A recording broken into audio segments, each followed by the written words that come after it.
大家好，今天早上呢，我发生一件非常匪夷所思的事情啊！我早上凌晨5点多的时候接了个电话啊，96110的反诈中心电话，说我呢这个可能在访问一个高危网站，说我可能是容易被诈骗。这种情况呢，他说有没有在刷单啊？他说很怀疑我在刷单啊。我当然是没有刷单了，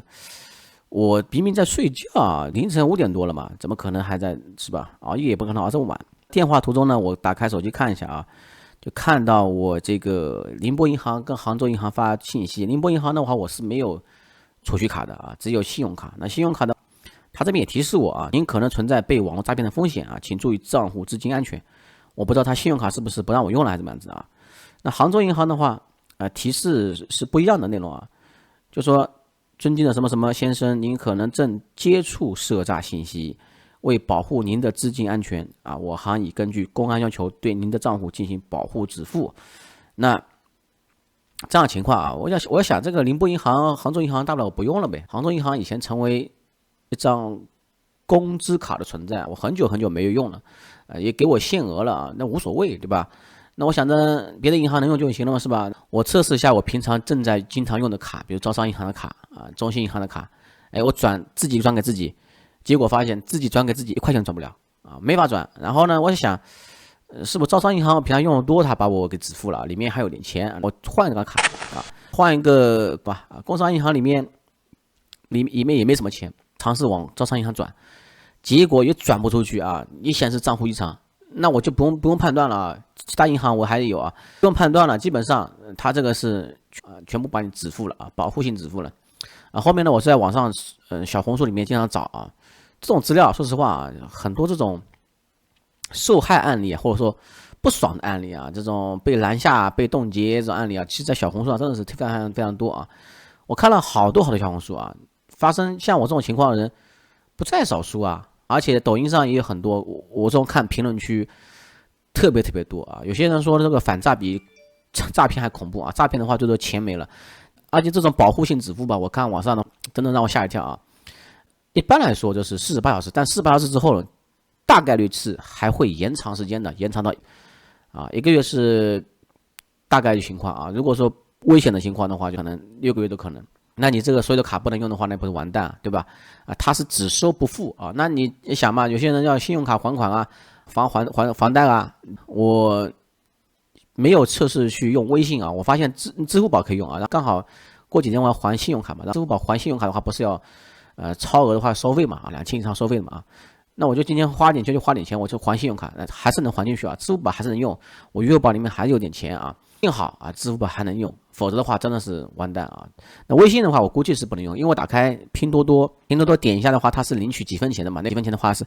会给你到账到这个微信里面的啊。那我这个事情呢，凌晨3点56分的时候收到银行短信啊，被冻结卡片了，止付了。那后面的话他们也没上门啊，我回拨96110，我说你们赶紧上门把这事情给处理掉，我要把这个卡解出来啊。他们说还没上班啊，一开始呢催得很急，我不知道是不是交班了换班了啊。那我后来直接自己去啊，派出所的话接待我的人啊已经是9点10分了啊。后面的话我发现啊，其实我跟他办完手续之后呢，我说那个签个字就行了，他说他会帮我上报啊，上报之后很快的，他说不用48小时的啊，很快的。那我当时也挺相信他的啊。结果回来之后呢，我发现其实他没有上报就自动把我解除了啊，我不知道是不是上面的原因。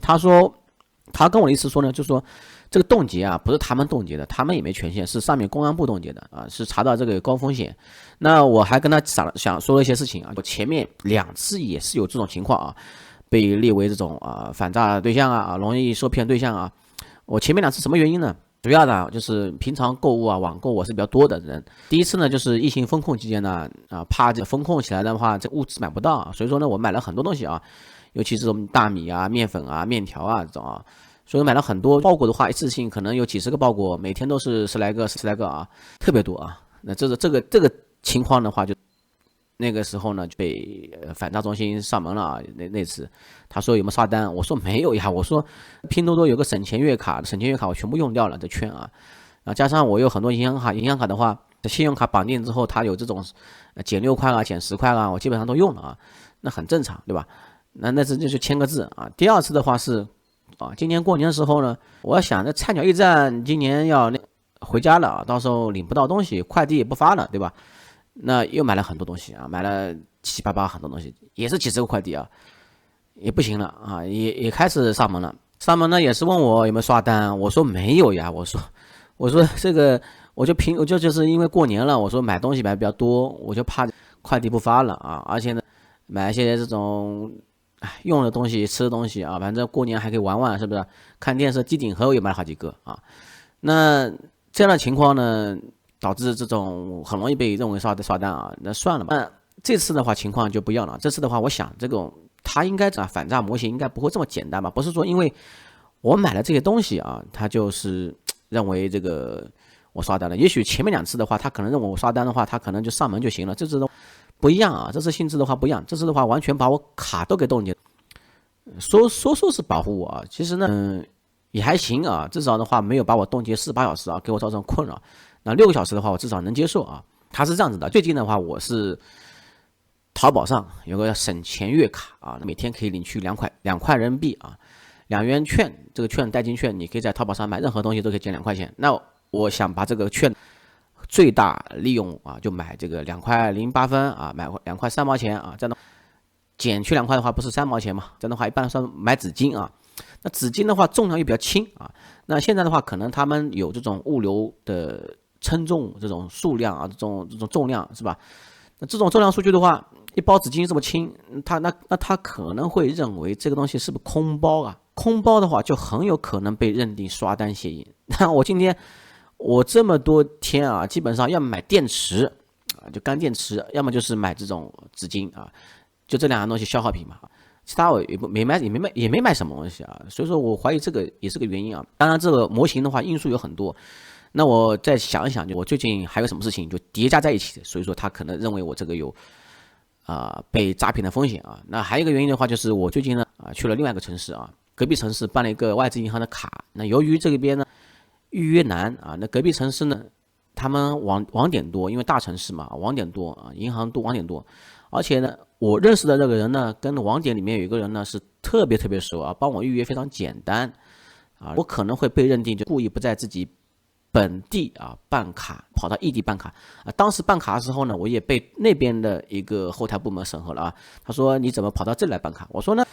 我当时也说真的是凑巧啊，我朋友公司团建跑到那个城市去玩啊，顺路过去了啊，还帮他开了车啊。那他们提前1天回来，我留在那边1天啊，多待1晚，第2天就去办卡啊。所以说呢，我在网上看到有一个博主，他也是这样，他说是银行去问原因的话，他说他是短期内频繁在外地办卡啊，人行推送的这个信息。那我没有频繁，我就办1张卡啊。但是我觉得这个情况呢，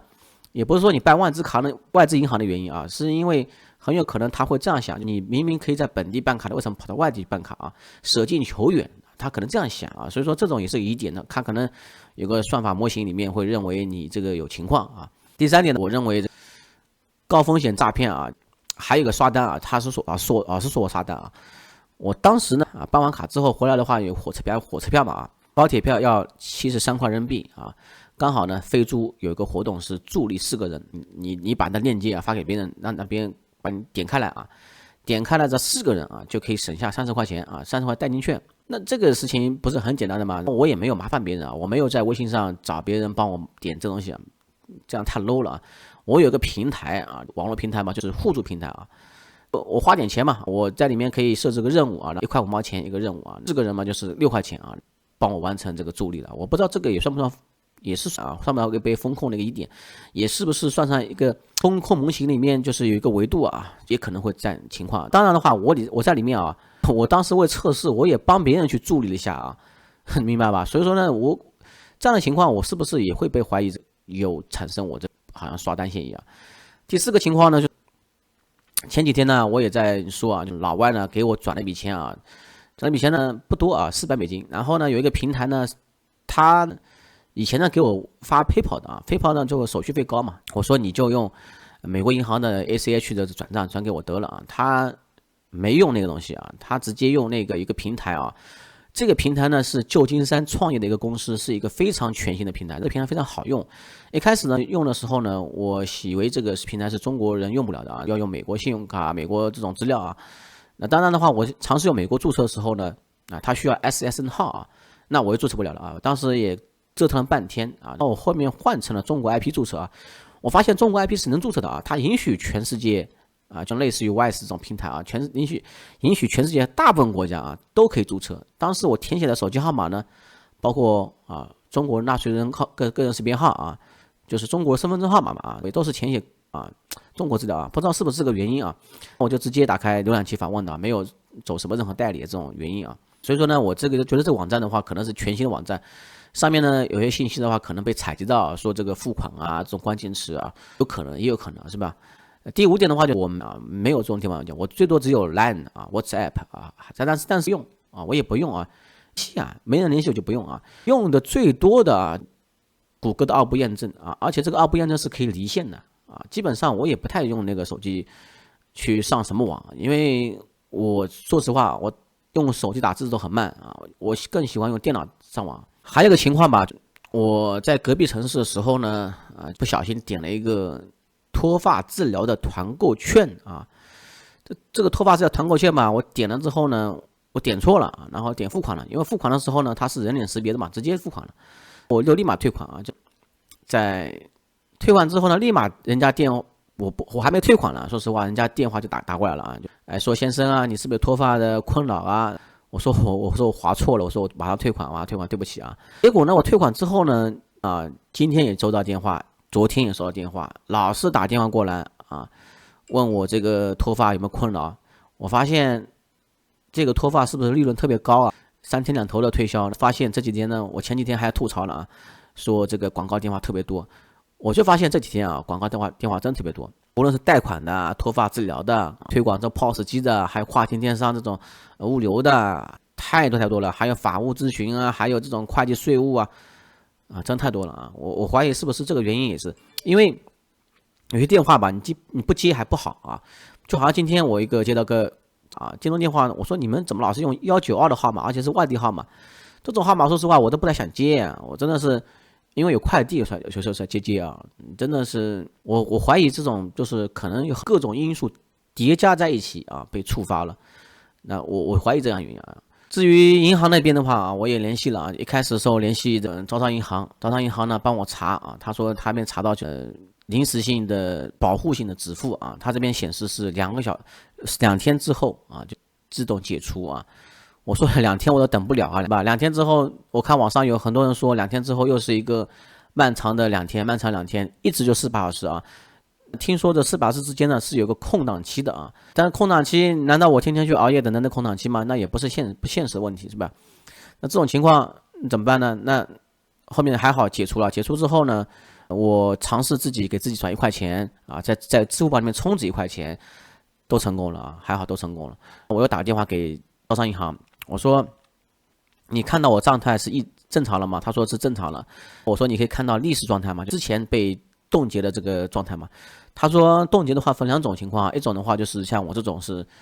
保护性支付这种你是一般来说的话会自动解除的还有一种的话就是司法冻结的话基本上是被公检法机关是这个有涉案资金但是我想到一个问题就有些人他是我不知道他们有些人，我看到网上有些人他是涉案的卡他被冻结，但其他卡他不影响。那我是明明我又没有去收别人什么钱，我也说实话我也不付给别人钱的银行卡我一般很少转账给别人的，除非是真的是认识的人他需要那会转账一下，就转给自己亲友家人因为转支付宝有些时候提现手续费嘛，所以说我不存在这种乱收钱或者说乱付钱不存在这种情况我就很纳闷总而言之真的是早上吃早饭的时候我都怕我这个支付宝付不了钱那我想要是微信也付不了钱，银行卡也付不了钱，什么都付不了钱的话，真的是你跟那饭店老板说都说不通人家还觉得你是坏人了，对不对？要么是吃霸王餐，要么就当你是坏人，你真的是很难你至少如果说真的是怕我这有问题的你帮我支付，也可以，但是呢，你要在我确认的情况下啊，你至少让我止付，你不要止付全部止付嘛，你让我至少今天生活能过嘛，对不对？你给我1000块钱能转出去嘛，对吧？你不要全部一分钱都不让付不出去，是不是？那太麻烦了，对不对？哎呀，好吧，今天给大家分享我这个事情吧。